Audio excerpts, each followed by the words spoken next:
Magandang araw mga kaibigan.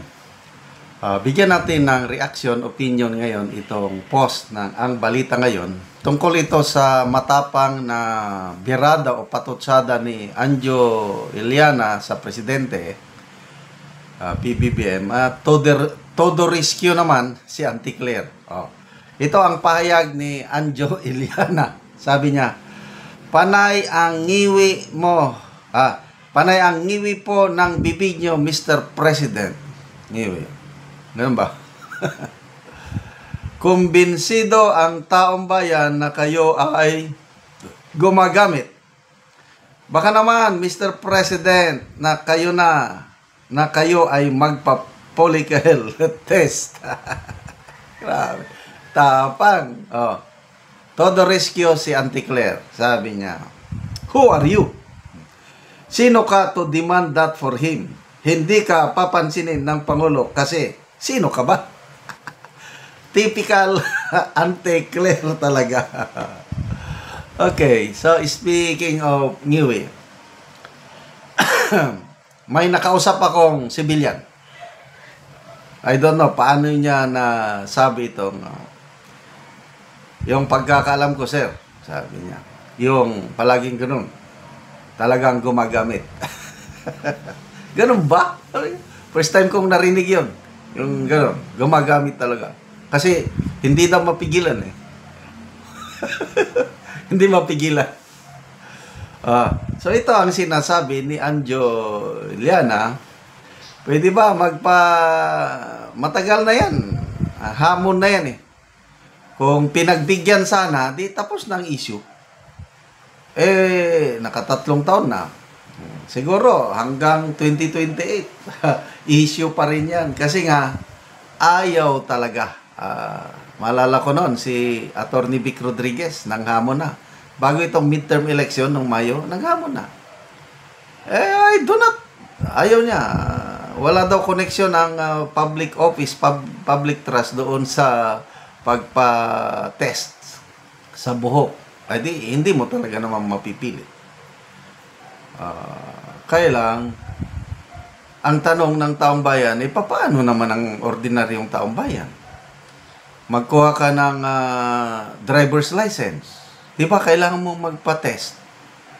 Kahit anong, magkuha kami ng LTAP, yung license to own and possess a firearm. Magkuha.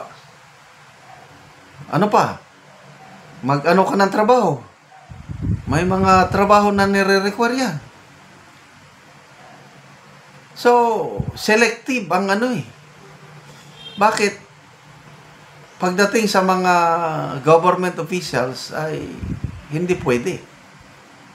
Di ba? You lead by example. The best, simple lang ang principle of leadership. Lead by example or set the example. Bakit tayo nagkakaganito? Yung talamak na korupsyon. Isang dahilan niya is leadership. Pag ang nakikita ng yung nasa baba, no? Pag itong nasa baba, nakikita nilang ginagawa sa taas, automatic, gagawin din yan. Naranasan ko yan when I was still in the military service. Pagpasok ko sa military 1983, naabutan ko napaka-unprofessional ang naabutan kong Philippine Army. Maraming abusador na sundalo. Bakit? Nag-abus ang mga sundalo kasi ang mga commanders na naabutan ko hindi magandang may mga ginagawa ring kakaiba ang mga commanders. Ako, naranasan ko rin yan dahil nakikita ko ginagawa ng nasa taas. Gumagawa rin ako ng kalukuhan. Kasi nga, follow the leader eh. Kaya lang, nung nagkaroon na ng EDSA Revolution, nagkaroon ng RAM or Reform the Armed Forces Movement, ang mga commanders namin, starting from the chief of staff down the line, nagpakita ng magandang halimbawa. Maalala ko pa noon si the late General Arturo Enrile. Siya yung nagpasimuno ng reforma sa Armed Forces of the Philippines. Do good, look good, feel good. Ganon ang slogan namin. At alam nyo kung ano ang Armed Forces ngayon pagdating sa disiplina, sa commitment to service. Nagsimula lang yan kay Tumia, yung pagkakalam ko lang. Nagsimula panahon ni the late General Arturo Enrile as Chief of Staff. Ngayon, wala na akong masasabi sa mga AFP commanders. Pagdating sa sa leadership, napakaganda.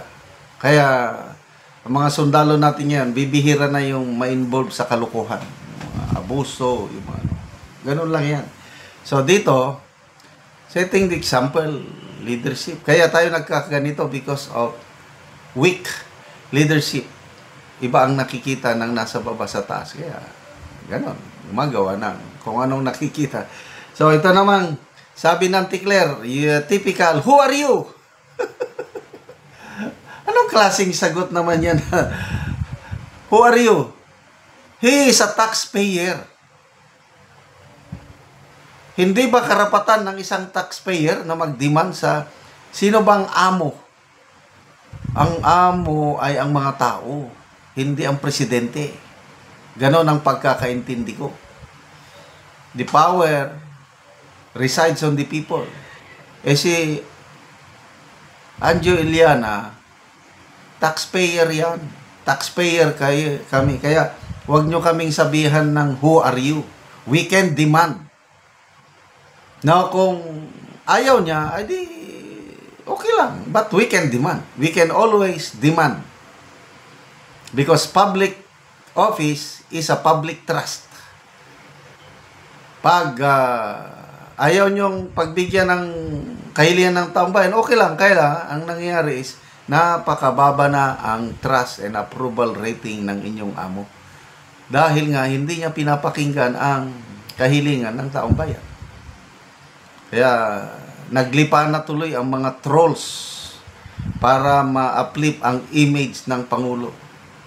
BBM, the best president we have so far. BBM, inangat ang dangal at ng Pilipino sa buong mundo. Ala kung ano-ano na. But hindi mo na mauto-uto ang taong bayan ngayon dahil age of social media, ang daming sources of information. Well-informed na ang netizens ngayon. Okay, salamat mga kaibigan sa inyong pagsubaybay sa ating channel. Nakakatulong kayo ng malaki sa tribong Talanding ng Bukidnon dahil ang income natin sa channel na ito is pantulong po sa tribo. Namimigay tayo ng livelihood assistance sa kanila, nagpapatanim ng saging lakatan at Arabica coffee. Panoorin niyo ang video na ito. Karon na anak ko diri sa tanom ni Uncle Artemio, so maga-espresya. Ug karon mo na ni ang itsura sa iyang kape nga upat na kabulan na anay mga sanga. So maayo gid ang tubo sa iyang kape.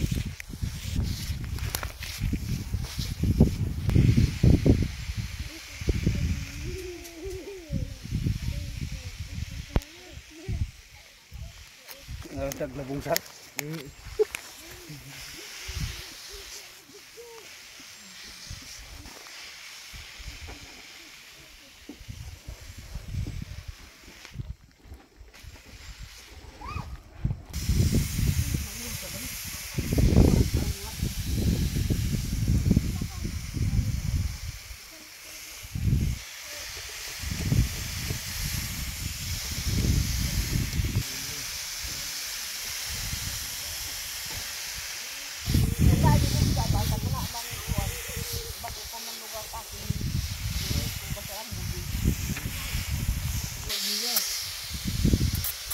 Kahit kurahi pag dinday ka nakin tag mabuyadan.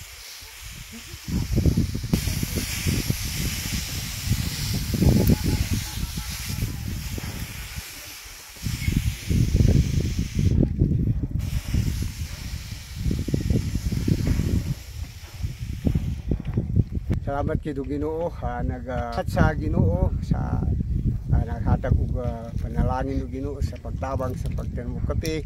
Salamat sa Ginoo sa nag-sponsor kay Kung wala siya, wala gid akong kapiganihan nga gamay og Ginoo. Karon salamat nga naa. Ug kinadto nagkunang panalangin gikan sa sponsor tabang sa Ginoo. Panalangin niyo sa mga sponsor nga dito Ginoo maghatag og dugang lugay si kinabuhi, maghatag pa dugang og Ginoo pagtabang sa makatawan nga nakita niya nga nagakalisod siya makanamo. Salamat.